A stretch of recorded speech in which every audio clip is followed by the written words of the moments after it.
Saya ingin screenshot sebentar ya teman-teman.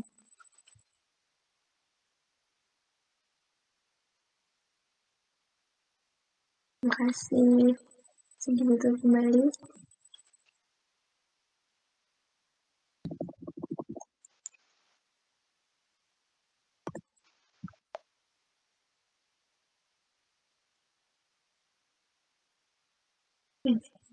Assalamualaikum warahmatullahi wabarakatuh. Selamat sore. Terima kasih yang sudah berkenan hadir dan bergabung sama webinar saya. Di webinar kali ini saya akan menjelaskan materi tentang meningkatkan keberhasilan organisasi melalui emotional quotient, pemimpin yang berempati, tim yang berkinerja. Sebelum kita ke materinya, perkenankan saya untuk memperkenalkan diri. Perkenalkan, nama saya Arbain Sabania. Saya merupakan mahasiswa dari Universitas Amikom Purwokerto, Fakultas Ilmu Komputer, Prodi Sistem Informasi, yang sekarang sedang mengikuti kegiatan Data Science di Bisa AI Academy. Kemudian agenda untuk beberapa menit ke depan, kita akan membahas tentang apa itu emotional quotient, komponen emotional quotient menurut Daniel Goleman,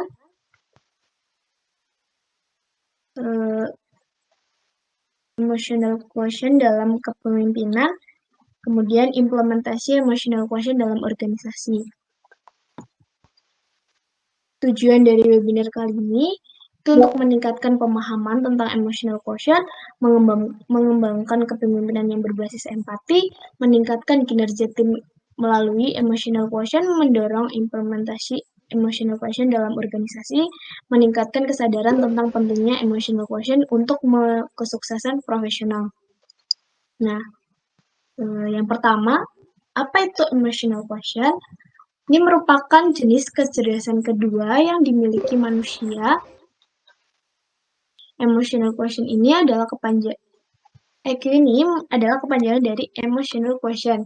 Nah, dalam bahasa Indonesia, istilah ini itu dikenal dengan kecerdasan emosional. Nah, EQ ini memiliki wilayah kerja yang berbeda. Kita udah tahu lah, yang udah nggak asing ini ada intelligence quotient, yaitu kecerdasan intelektual. Nah, ini berbeda dengan emotional quotient. Emotional quotient ini memiliki wilayah kerja yang berbeda. Dalam seorang psikologi asal Amerika yang bernama Daniel Goleman ini, dalam bukunya Kecerdasan Emosi, memberi pengertian kecerdasan emosi itu adalah merujuk kepada kemampuan mengenali perasaan kita sendiri dan perasaan orang lain. Kemudian kemampuan memotivasi diri sendiri dan kemampuan mengelola emosi dengan baik pada diri sendiri dalam hubungan dengan orang lain. Nah, antara emotional quotient dan intelligent quotient ini memiliki perbedaan. Kalian kan udah nggak asing lah ya dengan IQ. Nah, sebelum kita jelasin lebih lanjut tentang emotional quotient, kita perlu tahu perbedaan antara IQ dan EQ, emotional quotient dan intelligent quotient ini ada apa? Yang pertama, IQ ini dibawa sejak lahir, sedangkan EQ ini bisa diasah. Kecerdasan intelektual ini menggunakan logika, sedangkan emosional ini menggunakan empati. Kecerdasan intelektual ini membuat kita pandai ya dalam angka, sedangkan emotional intelligence ini membuat pandai bersosialisasi. Nah, dengan kita memiliki emotional intelligence yang tinggi, akan berpotensi menjadi pemimpin yang baik. Kemudian komponen emotional quotient menurut Daniel Goleman. Ini ada 5. Yang pertama ada self-awareness atau kesadaran diri. Ini merupakan kemampuan untuk mengenali dan memahami emosi diri sendiri serta dampaknya terhadap pikiran, perilaku, dan dari orang lain. Nah, self-awareness ini kan merujuk pada kesadaran seseorang. Ini dalam mengendalikan segala tindakan yang akan diambil dan kemampuan dalam memahami perasaan, pikiran, serta bisa mengevaluasi diri sehingga kemampuan ini akan membantu seseorang untuk memahami kekuatan, kelemahan pada diri sendiri. Dengan kita memiliki kemampuan untuk mengendalikan diri, kita bisa tahu kekurangan kita ini apa aja, kekuatan dari diri kita ini apa aja. Kemudian yang kedua ada self-regulation, yaitu self-awareness ini kesadaran diri, sedangkan self-regulation ini merupakan pengendalian diri. Self-regulation ada kemampuan untuk mengendalikan emosi negatif dan bereaksi secara bijak. Yang artinya, kita dapat menempatkan emosi yang sesuai dengan keadaan dan menyembunyikan perasaan yang sebenarnya. Perasaan yang sebenarnya bukan kita diabaikan atau disembunyikan, namun kita menunggu waktu yang tepat dan kondisi yang tepat untuk mengungkapkannya. Nah, orang yang memiliki pengendalian diri yang baik, mereka ini cukup lihai dalam mengatur diri, cenderung mudah beradaptasi. Kemudian mereka juga lebih bisa mengelola konflik. Kemudian orang dengan pengendalian diri yang baik ini akan cenderung mampu mempengaruhi orang lain dan bertanggung jawab atas tindakan mereka sendiri. Kemudian yang ketiga ada empati.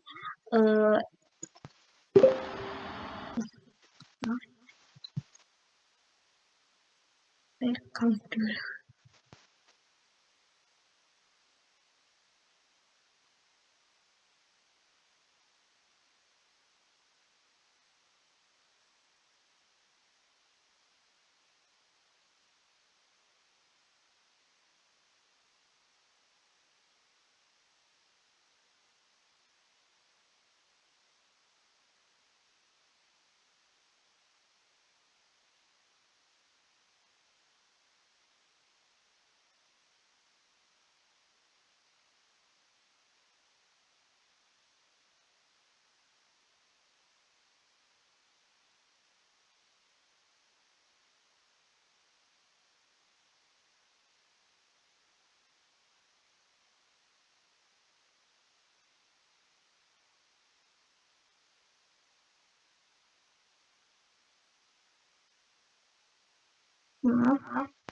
Kemudian yang keempat adalah empati, kemampuan untuk memahami emosi, kebutuhan, dan perspektif orang lain.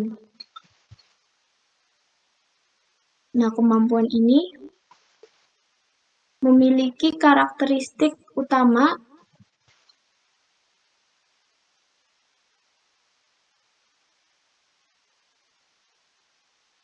yaitu mendengar secara aktif dan memahami sudut pandang orang lain.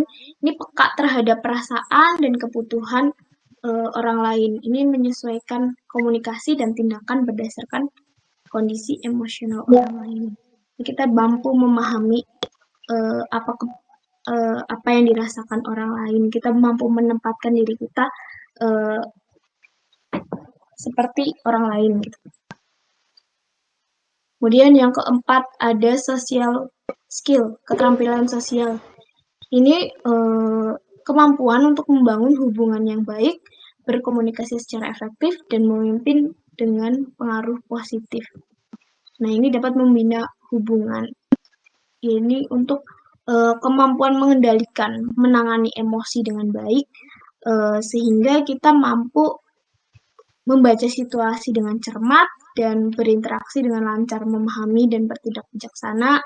Kemudian juga singkatnya, keterampilan sosial ini merupakan seni mempengaruhi orang lain, menurut Daniel Goleman. Kemudian yang kelima ada motivasi, yaitu dorongan internal untuk mencapai tujuan. Tidak hanya untuk imbalan eksternal ya, tapi juga karena untuk kepuasan pribadi. Motivasi ini memiliki karakteristik yang utama, yaitu orang yang memiliki motivasi tinggi, dia akan memiliki visi dan tujuan yang jelas, berorientasi pada prestasi, dan terus berkembang. Jadi mereka terus optimis meskipun menghadapi rintangan. Orang yang pintar dalam emosional memiliki hal-hal di luar penghargaan eksternal, contohnya seperti uang, pengakuan, ketenaran, hingga pujian. Mereka ini justru memiliki hasrat untuk memenuhi kebutuhan batin mereka sendiri. Mereka akan cenderung lebih kompeten dalam bidang yang berorientasi pada tindakannya.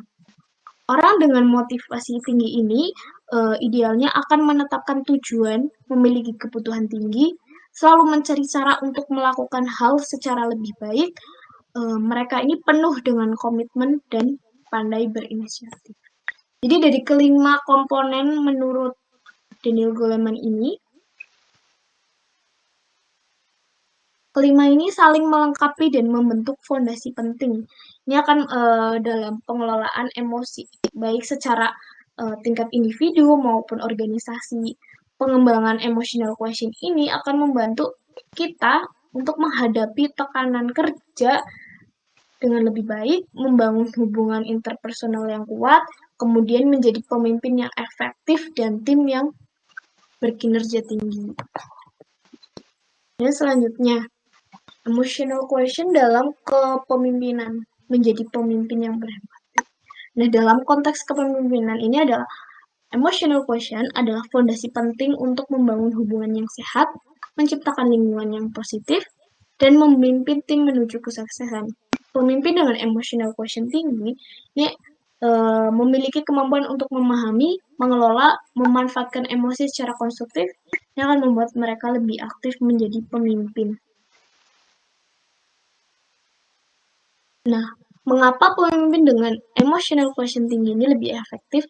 Karena pemimpin dengan kemampuan emotional quotient yang tinggi ini, mereka akan mampu memahami kebutuhan tim, sehingga mereka akan mampu memberikan dukungan yang tepat. Jadi sebagai seorang pemimpin yang bisa memahami kebutuhan tim, dia ini akan memenuhi atau memberikan dukungan untuk anggotanya sendiri. Kemudian bisa membangun kepercayaan. Nah, pemimpin dengan emotional intelligence yang tinggi ini dapat menciptakan hubungan yang berbasis empati dan rasa hormat, sehingga anggotanya akan merasa dihargai dan termotivasi. Dan pemimpin juga mampu mengelola konflik. Mereka akan menangani konflik secara tenang dan tanpa memperburuk situasi. Kemudian pemimpin yang memiliki emotional quotient yang tinggi ini juga akan memberikan inspirasi dan motivasi. Jadi ini dengan pemimpin yang seperti itu akan membangkitkan semangat dan antusiasme dari anggotanya untuk menyampaikan visi secara emosional dan menginspirasi. Nah, dengan adanya emotional quotient ini akan memungkinkan pemimpin menciptakan keseimbangan antara hasil dan kesejahteraan, sehingga membangun organisasi yang kuat, adaptif, dan berorientasi pada jangka panjang. Seperti kata Daniel Goleman ini, pemimpin yang hebat bukanlah yang paling pintar, tetapi yang paling peka terhadap emosi. Kemudian pentingnya EQ dibandingkan IQ dalam konteks organisasi. Yang pertama, IQ mendukung interpersonal yang baik.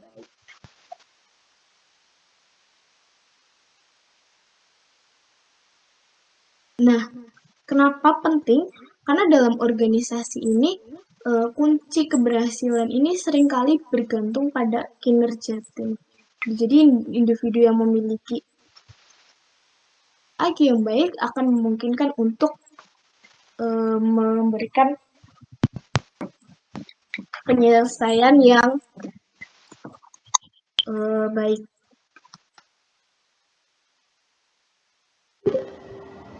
Terus yang kedua ada emotional quotient, membantu mengelola emosi. Nah, ini penting karena kan contohnya aja di setiap misal mungkin di dunia kerja atau organisasi saat melakukan tugas, adanya tekanan, konflik, dan perubahan ini adalah bagian dari kehidupan organisasi atau suatu pekerjaan itu. Nah, dengan adanya emotional quotient ini akan memungkinkan seorang individu ini akan mampu mengendalikan reaksi emosional negatif dan kita mampu tetap tenang di bawah tekanan. Kemudian juga kita bisa mengambil keputusan yang rasional meskipun dalam situasi yang sulit.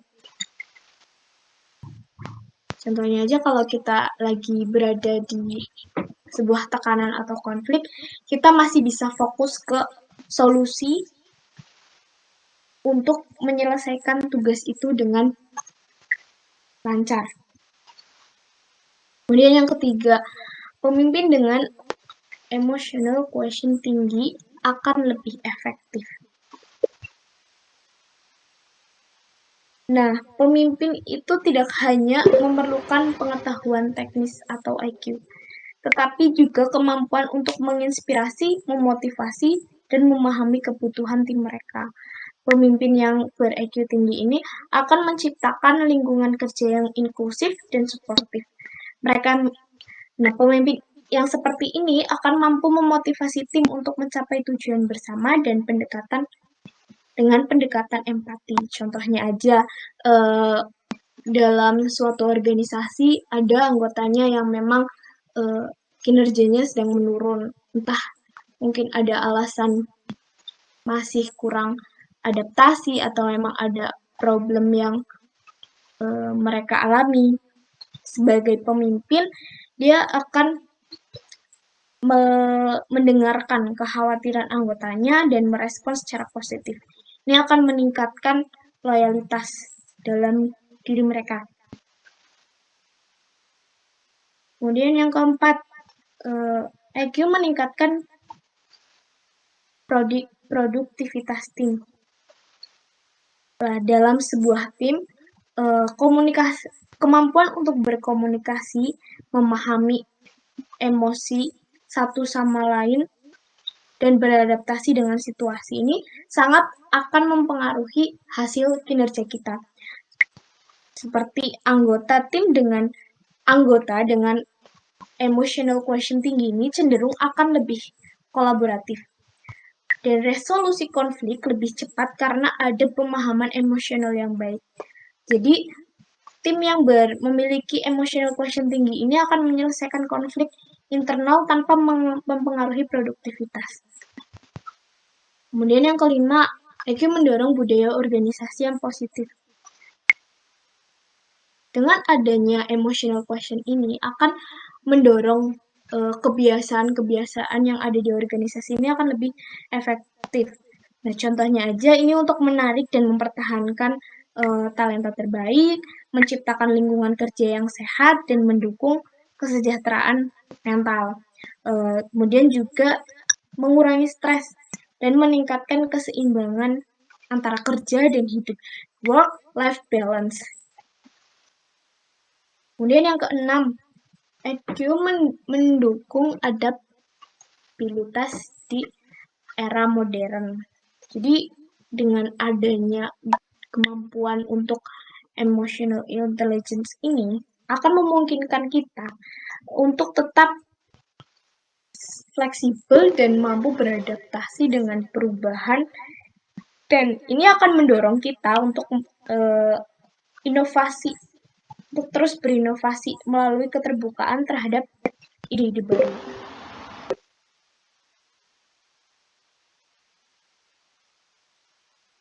Jadi kesimpulannya, IQ ini penting untuk menyelesaikan tugas teknis atau analitis.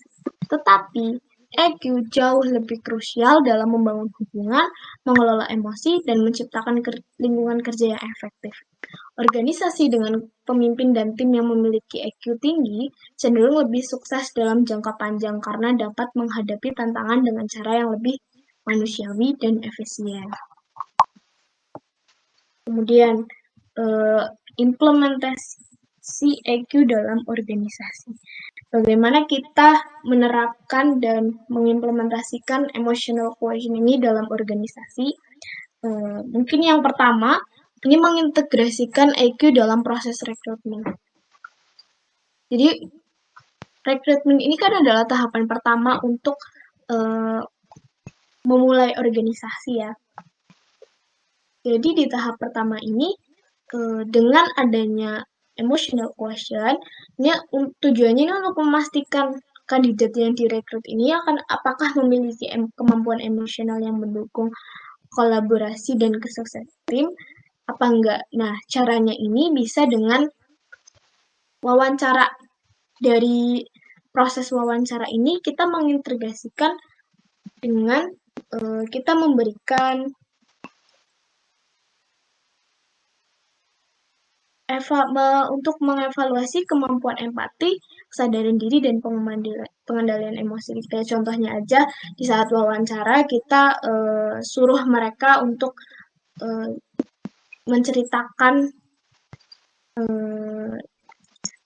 mereka disuruh menceritakan bagaimana mereka menangani konflik dalam tim.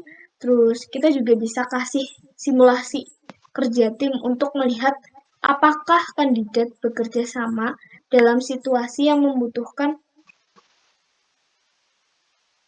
bagaimana kandidat ini akan bekerja sama dalam situasi yang membutuhkan emotional quotient yang tinggi. Terus ini juga kita bisa pakai penilaian psikometrik atau tes khusus tentang EQ ini untuk mengidentifikasi potensi kecerdasan emosional. Kemudian yang kedua, pelatihan emotional quotient untuk pemimpin dan anggota. Mungkin dalam organisasi itu kita bisa mengadakan acara pelatihan yang memang ditujukan untuk pemimpin dan anggotanya. Ini tujuannya untuk mengembangkan kemampuan emosional seluruh lapisan organisasi, dan ini untuk meningkatkan hubungan kerja dan produktivitas. Kemudian yang ketiga, budaya organisasi yang mendukung pengembangan emotional quotient. Di dalam organisasi ini kita perlu membentuk budaya-budaya yang sehat, dan ini untuk mendukung pengembangan emotional intelligence mereka. Kayak contohnya aja, kita bisa pakai cara mungkin contohnya pas forum atau lagi berdiskusi, kita harus kasih kesempatan anggota kita dan membiasakan mereka ini untuk berbagi pikiran dan emosi mereka tanpa takut dihakimi. Kita bikin forum ini itu nyaman untuk semua anggota itu, dan sebagai seorang anggota dia akan berani untuk memberikan opini, berargumentasi tanpa takut dihakimi. Kemudian yang ketiga, kita bisa mulai dari pengakuan dan apresiasi. Jadi pemimpin, sebagai seorang pemimpin ini akan menunjukkan emotional quotient ini dalam tindakan mereka. Contohnya seperti menangani masalah dengan empati dan mencontohkan pengendalian. Sebenarnya mungkin setelah melakukan kegiatan atau selesai melaksanakan tugasnya, kita harus kasih apresiasi dan pengakuan. Nah, dampak EQ dalam produktivitas. Emotional quotient ini sangat berdampak pada produktivitas. Contohnya aja yang pertama, dengan adanya emotional quotient, lingkungan kerja ini akan positif dan mendukung. Hal ini akan meningkatkan moral, mengurangi stres, dan pada akhirnya meningkatkan produktivitas. Dan yang kedua, membantu pengambilan keputusan yang lebih baik. Nah, adanya EQ ini akan membuat keputusan yang lebih seimbang, mempertimbangkan tidak hanya fakta, tetapi juga dampak emosional dari keputusan tersebut pada anggota atau pemangku kepentingan. Kemudian yang ketiga, meningkatkan kreativitas dan inovasi. Nah, ini ketika anggota atau memang anggota dalam organisasi itu merasa aman secara emosional, ini akan membantu mereka untuk mengekspresikan ide-ide dan mengeluarkan kreativitas dan inovasinya untuk dapat berkembang lagi. Nah, EQ ini dapat menciptakan lingkungan yang mendorong pengambilan resiko yang sehat dan pembelajaran dari kegagalan. Yang artinya, dengan adanya emotional quotient ini akan meningkatkan kreativitas dan inovasi tanpa takut untuk gagal. Karena dari kegagalan itu akan menjadi pembelajaran yang kemudian akan muncul inovasi-inovasi baru lagi. Dan yang keempat, adaptabilitas yang lebih tinggi. Nah, ini mereka yang memiliki emotional quotient akan mengelola stres dan ketidakpastian ini dengan baik. Jadi memungkinkan mereka untuk tetap produktif walaupun dalam tekanan dan situasi yang memang menantang. Kemudian yang kelima, kepemimpinan yang lebih efektif. Mereka akan mampu mengenali kekuatan dan kelemahan anggotanya dan mendorong pengembangan potensi secara individu. Nah, ini perlu diingat, penting diingat bahwa pengembangan EQ ini proses berkelanjutan. Jadi tidak ada solusi instan atau formula ajaib ya untuk meningkatkan EQ dalam semalam. Namun dengan adanya komitmen konsisten untuk belajar, berlatih, dan menerapkan keterampilan EQ dalam interaksi sehari-hari ini, dapat secara bertahap meningkatkan kemampuan mereka dalam mengelola emosi dan membangun hubungan yang lebih baik. Karena emotional quotient ini kan balik lagi ke kesadaran diri sendiri, tapi ini tuh bisa dilatih dengan lingkungan yang mendukung. Kemudian kita juga bisa menerapkan keterampilan ini di interaksi kita sehari-hari. Dan perlu diingat juga kalau setiap individu memiliki tingkat emotional quotient yang berbeda dan area pengembangan yang unik. Jadi pendekatan yang dipersonalisasi ini dapat dalam pengembangan emotional quotient ini dapat membantu memastikan bahwa setiap individu mendapatkan dukungan yang mereka butuhkan untuk berkembang. Jadi organisasi ini pun bisa menjadikan wadah entah dari seorang pemimpin ataupun anggotanya untuk meningkatkan emotional quotient, karena emotional quotient ini berhubungan dengan manusia lain, dengan emosi-emosi dari manusia lain dan kepribadian dari manusia lain. Jadi kita belajar untuk mengenali diri kita dan beradaptasi di kehidupan kita dalam bersosialisasi. Nah, seperti kata Daniel Goleman, kecerdasan emosional adalah elemen yang mutlak diperlukan dalam kepemimpinan. Tampaknya seseorang bisa saja memiliki pelatihan terbaik di dunia, kemampuan analitis yang tajam, dan segudang ide cemerlang, tapi tetap tidak akan menjadi pemimpin yang hebat. Kesimpulan yang dapat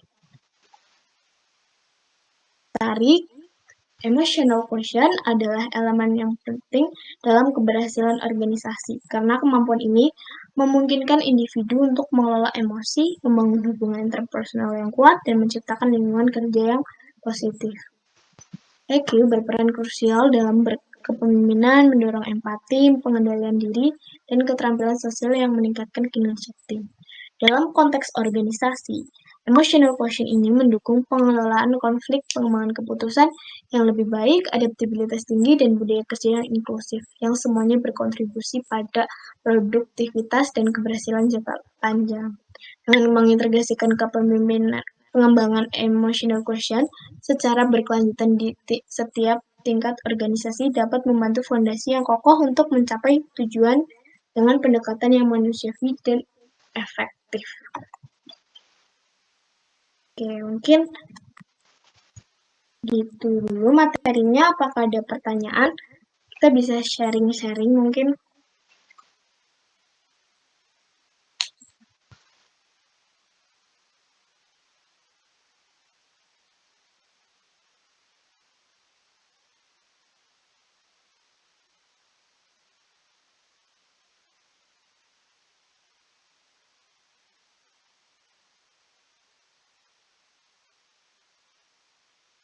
Sudah jelas.